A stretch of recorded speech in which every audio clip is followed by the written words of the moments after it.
Uh, Mhm. let's come to the Lok Sabha passing the bill to let forest land be used as per strategic needs. There is no green node that is needed for forest land to be used near the borders. And people have been saying for the longest time that this is a very controversial bill, this is very contentious. Tomorrow you will get up and say, you know what, this forest land is not actually forest, we need this, you'll cut down trees. And tomorrow you'll say, you know, that area is not a forest land and we need it, you'll cut down trees over there. There is a green cover diversion that is explained here on the Indian Express. It says about 41 lakh hectares of forest land were cleared for non-forest purposes between 1951 and 1976 as per the government data. In the last 43 years since the law, about 9.83 lakh hectares were diverted. What's going to happen next? Well, Kabir, using your land for strategic purposes, for land development, or using it for railways and other aspects is good. But for a country like India, which obviously is a developing economy, and there is all the need to actually explore and expand further. But if it that is at the cost of nature, I mean, whether I'm not very sure whether this use for strategic purposes means cutting down of the trees or not. I mean, that can be something which is needs more clarity. But the kind of weather patterns we are seeing these days, the kind of weather changes, floods to excessive heat to excessive cold in most parts of the country and excessive rain. I think not just India, but any other country in the world can ill afford to actually have even an extra tree being cut as of now. Let alone the whole forest. What is required is required. You need the world needs paper. Kids need pencils. So obviously,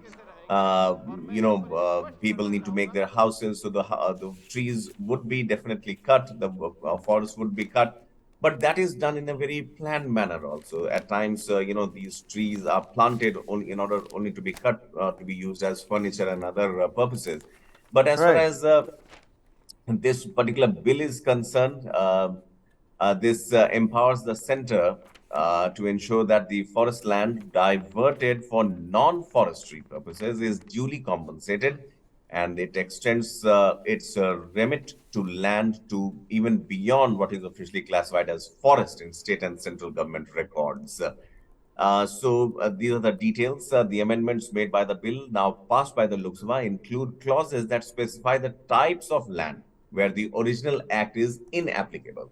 And the amendments encourage. So basically, it was an amendment to the 1988 legislative bill on the use of forests. And the amendments encourage the practice of cultivating plantations of non-forest land, which can increase tree cover over time, act as a carbon sink, and aid India's ambitions of having net zero carbon emission by 2070. So this is what it looks like as of now. As To far the as this layman bill is. out there, Pankaj, to the layman out there, um, Hmm.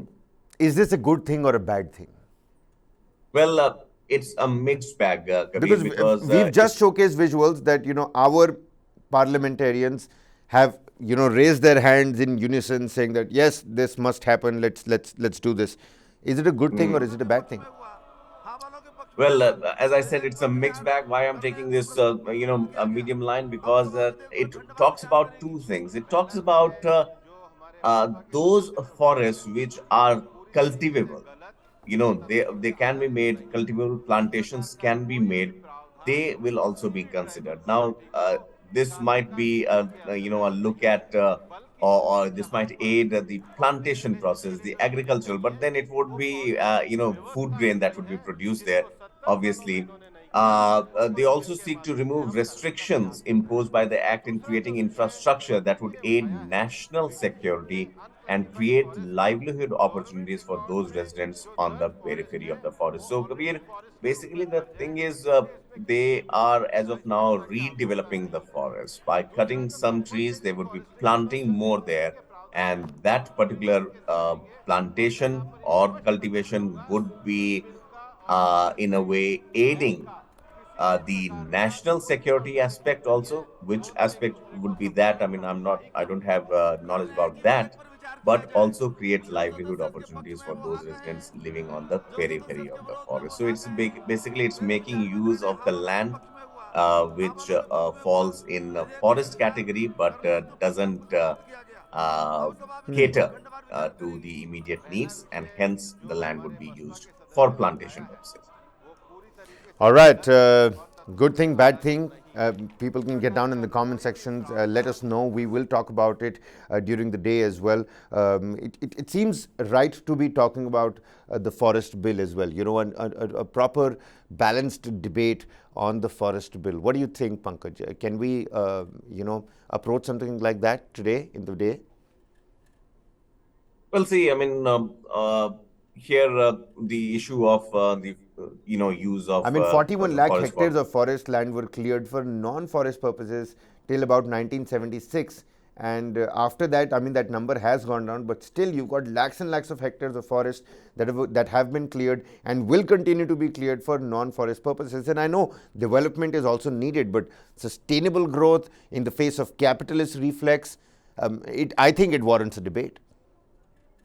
Well, it does, because see what this bill does, barring the fact that how it treats the forest, what it does is it basically clears the track for any government to actually get a land cleared or a forest cleared for developmental purposes, like laying of railway lines, construction of roads, or other projects which are strategic to India's international borders, to national security. So it won't require any sort of clearance if this if this bill becomes the law, which it has actually.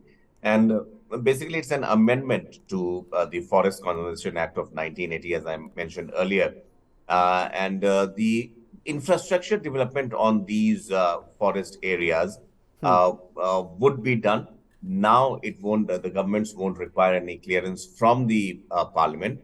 It was mandatory till now that if you are working like the RA forest, if you remember in Mumbai, Kabir, there was a lot of commotion on whether a metro train shed should be made there or not, and that was stuck in the Supreme Court. The clearance never came through. RA forest, some of the trees were cut, but in Mumbai, with the tacit support of several bodies, NGOs in Mumbai.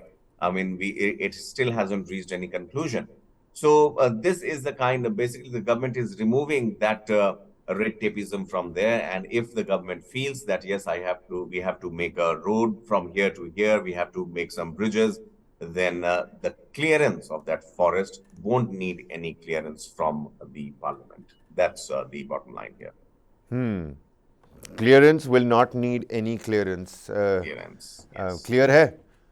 But clear है सरकार के लिए तो clear है. सरकार के लिए clear है, लेकिन क्या यहाँ पे सरोकार है या नहीं है, क्या वो क्लैरिटी है, उस पर अभी क्लैरिटी नहीं है पंकज.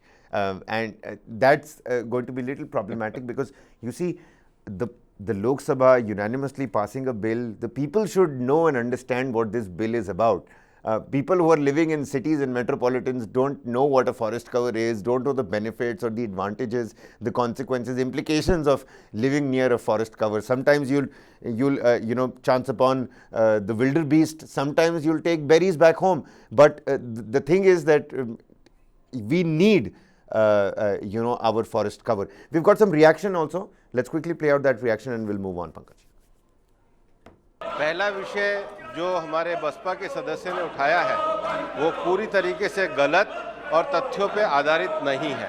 इस प्रकार का कोई भी प्रावधान किसी भी ट्राइबल कम्युनिटी को निकालने का इस बिल के अंतर्गत नहीं है, बल्कि जहां पर पब्लिक प्लेसेस के लिए जो चीज़ें चाहिए वो पहुंचाने की व्यवस्था की गई है, जिसको 70 सालों में इन्होंने नहीं किया, उसको इस बिल के माध्यम से हम करने का प्रयास कर रहे हैं. दूसरा जो विषय भर्तरी जी ने उठाया है, विशेष रूप से अनक्लासिफाइड फॉरेस्ट का, गवर्नमेंट रिकॉर्ड में जो दर्ज फॉरेस्ट है वो ऑलरेडी फॉरेस्ट के रूप में दर्ज है, इसलिए इसमें किसी भी प्रकार की अस्पष्टता की आवश्यकता नहीं है. दूसरा जो कंपनसेटरी फॉरेस्टेशन और जो एनपीवी के प्रावधान है वो पूरी तरीके से रहेंगे। और मैं यहाँ पर ये स्पष्ट करना चाहूँगा, इस बिल का और फॉरेस्ट राइट एक्ट का किसी भी प्रकार का कोई कॉन्ट्रडिक्शन नहीं है, दोनों एक दूसरे को सप्लीमेंट करने का ही काम करेंगे। प्रश्न है कि विधेयक पर विचार किया जाए। जो सदस्य इसके पक्ष में वो हाँ कहें, जो सदस्य इसके विरोध में वो ना कहें।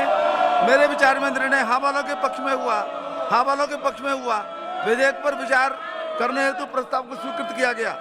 अब सभा विधेयक पर खंडवार विचार करेगी। तो पंकज, आपके विचार में निर्णय किसके पक्ष में हुआ? पक्ष में तो खैर सरकार के ही हुआ, but this also implies on the subsequent governments also. And again, as we discussed this, I was going through the Indian Express article here. It also mentions, Kabir, again, if you look at the bigger picture, I think there is more to it than meets the eye. Government's stand on national security has been very definite, and it is very pronounced also when it comes to matters of border security. We spoke about border villages. I mean, no matter there are threats from Myanmar when with a delicate situation in Manipur. While that is not finding resonance in the parliament the way it should have, but yes, here we have a government which talks about developing border villages, model villages along the borders. Likewise, this forest bill, Forest Conservation Act of 1980, which has been now amended, it talks about using the forest land 100 kilometers from the international borders, which is a huge distance, which is a huge swathe of land. But this bill applies on those lands which are 100 kilometers from the international border, up to 100 kilometers. Now, obviously, the government has made it clear, and it would be again used and discussed as India's strategy to keep its borders safe. But what kind of impact will it have on the tribals? I mean, that is Big something question, that big needs question. to be, looked at. Whether people would want to let go of their land being used.